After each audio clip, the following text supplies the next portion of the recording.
नमस्कार मैत्रिणींनो, तुमच्या अन्नपूर्णा गावरान रेसिपी या मराठी यूट्यूब चॅनलवर मनापासून पुन्हा एकदा खूप खूप स्वागत आहे। चला तर आज मी तुम्हाला चवळीची आमटी कशी बनवायची ती सांगणार आहे।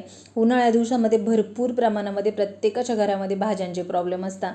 या पद्धतीने चवळीची आमटी नक्की बनवून बघा। एकदा जर बनवली तर पुन्हा पुन्हा बनवून खाशाल इतकी चविष्ट अशी लागते। चला तर आपण आता चवळीची आमटी कशी बनवायची ती बघूया। कृतीला सुरुवात करूया।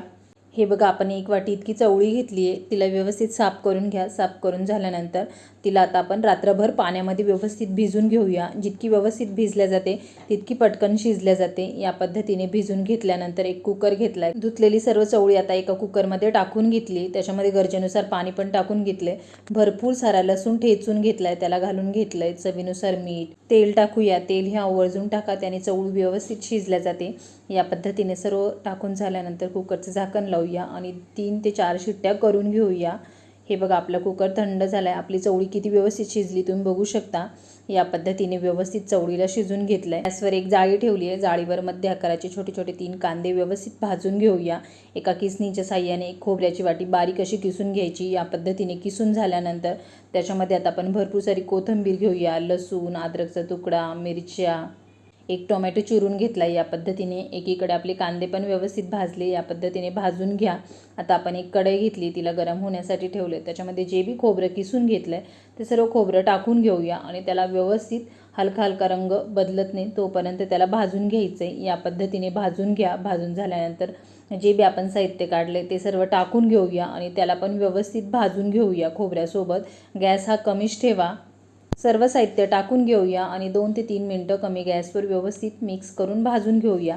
या पद्धतीने टाकून झाल्यानंतर सर्व मिश्रण थंड होऊन देऊया। थंड झाल्यानंतर आता आपण एक मिक्सरचं भांडं घेतले, त्याच्यामध्ये टाकून घेऊया आणि त्याला व्यवस्थित दळून घेऊया। या पद्धतीने दळताना थोडा पाण्याचा वापर केला तरीही चालेल।